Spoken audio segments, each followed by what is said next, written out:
Hello বন্ধু, আজকে আমি এসেছি আবার একটা নতুন ভিডিও নিয়ে আপনাদের সঙ্গে। এটা খুব ইন্টারেস্টিং ভিডিও হতে চলেছে। ঠিক আছে, এটা দেখুন আমার সামনে রাখা আছে। আপনারা দেখে ভাববেন এটা আবার দাদা কি দেখাচ্ছে, কিন্তু এটাই হলো ব্যাপার। ঠিক আছে, এটা আপনাকে বস্তায় করে প্যাকিং করে এসছে। এটা অ্যাকচুয়ালি এসছে অনেক দূর থেকে, সেটা বলবো আপনাদেরকে আমি। এটা এসছে বাঁকুড়া থেকে। কি আছে এর ভেতরে, তাই তো মনে হচ্ছে দাদা কি ব্যাপার, কী সব দেখাচ্ছে। এটা আছে একটা টেবিল ফ্যান।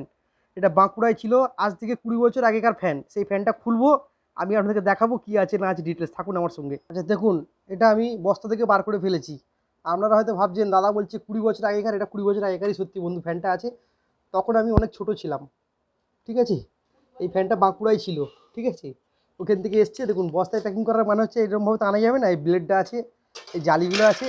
এটা আমি আপনাদেরকে খুলে সব দেখাবো কি আছে না আছে, এটা কি হয়েছে খারাপ। ঠিক আছে, থাকুন আমার সঙ্গে, দেখাচ্ছি আমি কি পরিস্থিতি বা এটা কেন এসছে, কি ব্যাপার।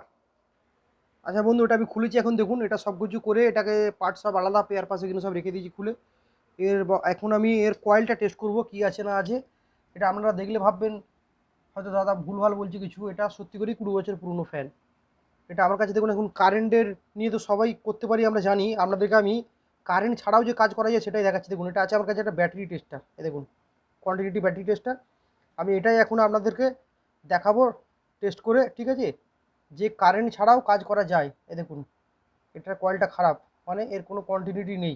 ঠিক আছে, কন্টিনিউটি নেই মানে আপনার কয়েলটা খারাপ। কয়েলটা যদি ভালো থাকতো, দেখুন কানেকশন দিচ্ছি, দুটো ঠাকাচ্ছি, লাইট জ্বলছে।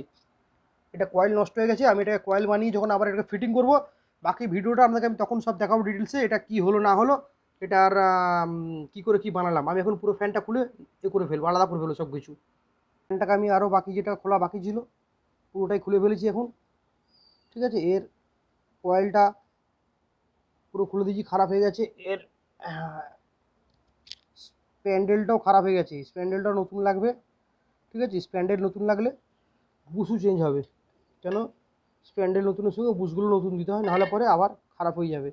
এটা কয়েল তৈরি হওয়ার পর ফিটিং করে কমপ্লিট করে আমি বাকি ভিডিওটা আপনাকে দেখাবো এটা কীভাবে কী হলো না হলো। এর কানেকশন খারাপ হয়ে গেছে, পড়ে থাকার জন্য নষ্ট হয়ে গেছে। এতদিন যেহেতু পড়েছিল, কয়েলটা নষ্ট হয়ে গেছে।